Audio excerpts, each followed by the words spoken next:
aula é que se forma um cidadão. Na sala de aula é que se muda uma nação. Na sala de aula não há idade nem cor. Por isso aceite e respeite o meu professor.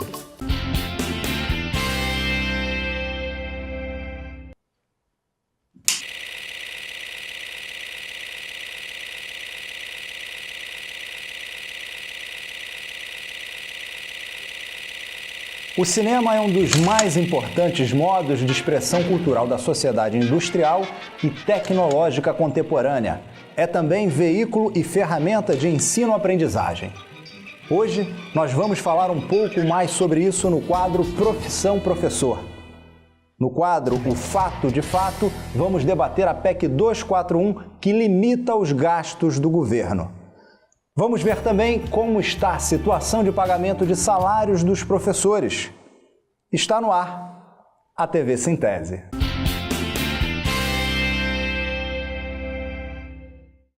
A utilização de novas estratégias de ensino-aprendizagem é primordial para a inovação pedagógica e para oferecer aos alunos uma formação integral. O cinema, como mídia educacional, possibilita levar para a sala de aula de forma lúdica debates que podem contribuir para a mudança social. Esse é o tema do nosso quadro Profissão Professor.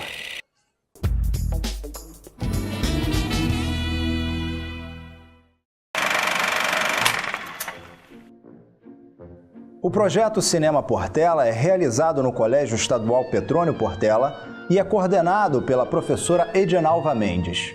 O projeto consiste em se utilizar de filmes com temática de ordem sociopolítica e de diversidades de gênero e raça para debater essas questões com os alunos.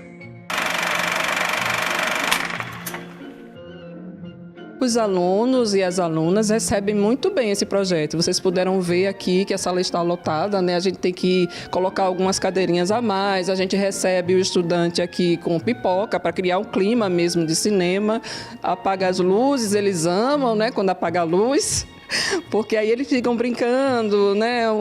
Há um clima descontraído, mas logo eles se concentram, né, no filme e logo que começa a iniciar o debate, eles também participam bastante. Além dos alunos, né, das alunas, os professores da unidade também participam, né? Vocês vão ver que eles, inclusive, contribuem com o debate. Eu acho interessante que vem palestrantes, né? E eles expõem argumentos, né?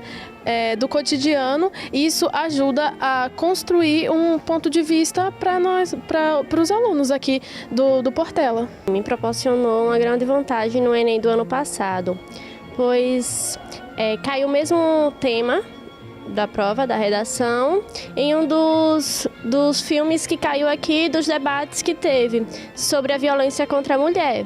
E isso acabou proporcionando, no entanto, para mim, que no tempo ainda estudava segundo ano, mas para outros alunos que estavam no terceiro ano e acabando podendo passar e ter uma boa nota no Enem por causa disso. É interessante, criativo e ajuda os alunos do colégio a interagir melhor um com o outro. Como eu trabalho com os temas transversais, a minha metodologia é escolher um filme e fazer o debate em cima do tema daquele, em cima da sinopse do filme. Então, o que acontece? Hoje, por exemplo, o tema era o empoderamento da mulher. Aí eu convidei a professora da unidade escolar, né, do Petrônio Portela, a Mazilde, e a professora de matemática. Então, ela falou da presença da mulher na ciência e na tecnologia. As mulheres do Brasil, Argentina, Venezuela e Uruguai são maioria no campo das ciências sociais e humanidades em geral. Tem uma participação igualitária ou levemente maior na química, biotecnologia e ciências da saúde. Já nas ciências exatas, em particular na física, matemática, computação e engenharia, suas participações ainda é muito baixa. O projeto Portela também, além do professor da nossa unidade, faz a interdisciplinaridade com os convidados. Por aqui já passaram as jornalistas Carol Vestrup, Débora Mello, o promotor Luiz Fausto Valois, o sindicalista Jairo de Jesus e o nosso vereador Irã Barbosa, por exemplo.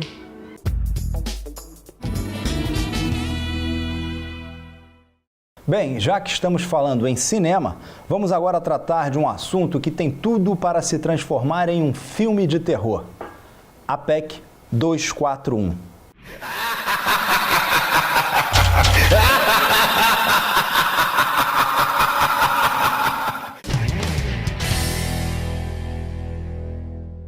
para falar sobre esse assunto, eu tenho aqui comigo o vice-presidente do Sintese, o professor Roberto Silva. Professor, prazer recebê-lo no programa. Prazer é nosso. Por que essa PEC está sendo chamada da PEC do terror? Porque essa PEC é um projeto de emenda à Constituição que congela os investimentos em saúde, em educação e congela, reajuste o salário mínimo pelos próximos 20 anos. Então, a sociedade vai sofrer as consequências, especialmente a população mais pobre, vai sofrer as consequências desse congelamento das políticas sociais. Porque quem precisa da saúde pública, quem precisa da educação pública, quem precisa da assistência social, quem recebe salário mínimo é a população mais pobre, são os trabalhadores. Portanto, para nós é um terror que a sociedade vai sofrer nos próximos 20 anos. Como é que funciona até hoje, até antes da aprovação da PEC? Até hoje, a Constituição ela estabelece, percentuais obrigatórios que o Estado brasileiro, tanto a União quanto estados e municípios, são obrigados a investir em saúde e educação. Então, a PEC ela desobriga os entes públicos a investir o percentual mínimo dos impostos arrecadados para a educação e para a saúde pública. Então, nós temos hoje uma avaliação que os valores hoje investidos são insuficientes para garantir uma qualidade da saúde e da educação. Com esse projeto de emenda à Constituição, a tendência é piorar os serviços prestados à população pobre desse país. Então, quer dizer, o PIB, o Produto Interno Bruto, ele cresce, mas não vai acompanhar os recursos. O que a PEC prevê é, mesmo com o crescimento da arrecadação de impostos, a União está desobrigada, proibida de aumentar os investimentos em saúde e educação pública e aumento do salário mínimo e assistência social para a população. Ou seja, a população tem o dinheiro para investir em benefícios para melhorar a vida da população e esse projeto de emenda à Constituição proíbe os gestores de gastar para melhorar a vida do povo. E os órgãos, as entidades estão se manifestando? Como é que estão encarando isso? Aqui em Sergipe nós temos uma grande mobilização, nós temos a participação da OAB, que tem posição contrária à PEC 241. Inclusive nós temos uma sonora do presidente da OAB, vamos assistir? Porque os direitos sociais, para serem concretizados, é preciso que haja implementação de políticas públicas. E para viabilizar essas políticas públicas, é preciso que haja recursos para isso. Na medida em que se congela recursos, você rompe, causa uma ruptura e retroage. Retroage causa, portanto, um retrocesso social inaceitável. Por isso é fundamental esta mobilização, essa unidade, aglutinação de forças, OAB, igreja, movimentos sociais, centrais sindicais, os estudantes, enfim, o conjunto da sociedade, o conjunto da classe trabalhadora, todos unidos contra a PEC 241. Bom, tivemos aí a opinião, a manifestação do presidente da OAB. E como é que tudo isso afeta a vida do professor? A PEC afeta a vida do professor porque, na medida que os investimentos em educação vão ficarem congelados por os próximos 20 anos, a tendência é piorar as condições de trabalho, a tendência é ter uma política de desvalorização dos profissionais de educação.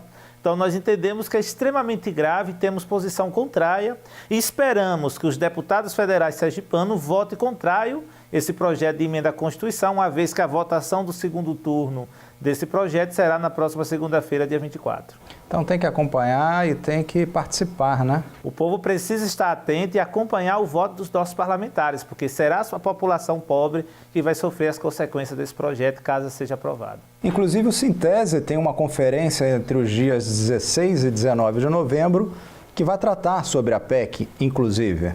A conferência, nós queremos discutir esse cenário da conjuntura educacional que o país vive, né? E vamos estar discutindo tanto a PEC 241, a medida provisória 746, que altera significativamente o ensino médio, a lei da mordaça, né, que proíbe os professores de ensinar política na sala de aula. Então, são temáticas que vão estar sendo discutidas e convido os professores a se inscrever nessa conferência que, pelo site do Sintese ou na sede e subsede, para fazermos um bom debate. Nós temos uma chamada aí do evento. Vamos assistir. Estão abertas as inscrições para a 13ª Conferência Estadual dos Trabalhadores em Educação, que acontece de 16 a 18 de novembro no Yacht Clube de Aracaju, com o tema Profissão Professor, desafios enfrentados pelo magistério público em um estado de exceção. A inscrição para afiliados é gratuita e pode ser feita na sede do Sintese, situada na Rua Campos, número 170, e nas subsedes nas cidades de Estância, Glória, Lagarto, Neópolis, Itabaiana, Japaratuba, Propriá.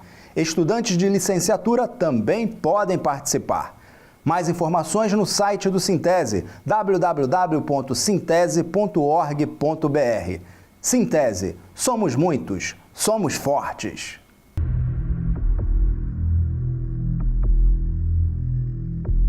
Bom, então é isso, né, professor? Apesar de ser um grande filme de terror, esperamos que ele tenha um final feliz. Esperamos, e isso depende hoje dos deputados e senadores brasileiros votarem contra esse projeto de emenda à Constituição. Bom, então vamos acompanhar e cobrar. Isso aí.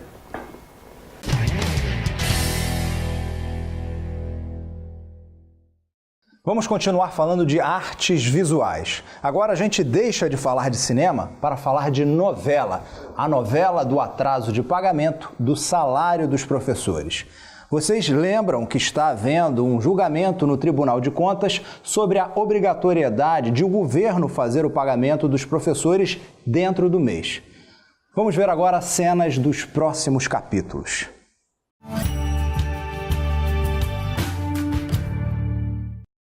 No capítulo anterior, os servidores estavam vencendo por 5 votos a 2.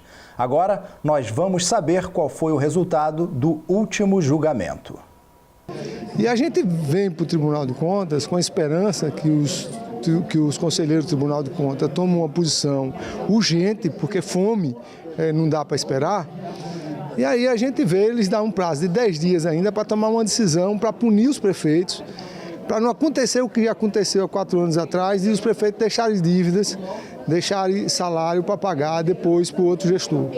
O dinheiro, a gente sabe que ele existe, é um recurso que ele é carimbado, tem pontualidade, não há atrasos. E, infelizmente, as administrações, e essa em especial, vem descumprindo e desrespeitando o que a lei determina. Então, o sentimento é realmente de revolta, decepcionada, porque a gente esperava que fosse uma decisão que fosse favorecer o trabalhador e que a gente vê que, infelizmente, se dá um prazo maior agora aos prefeitos para que eles possam apresentar um calendário de pagamento, um plano para cumprir até 31 de dezembro os passivos todinhos que existem, tanto de salários como também de férias e 13º.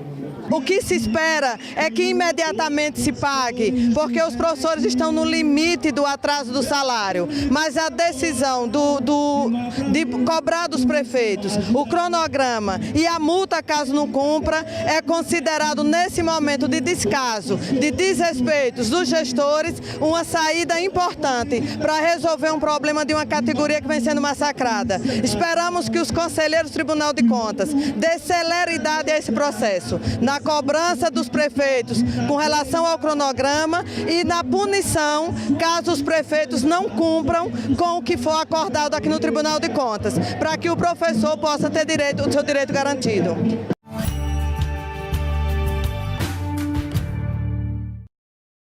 Com essas últimas notícias, a gente encerra o programa de hoje, prometendo estar de volta no próximo sábado. Até lá! Na sala de aula é que se forma um cidadão. Na sala de aula é que se muda uma nação. Na sala de aula não há idade nem cor. Por isso aceite e respeite o meu.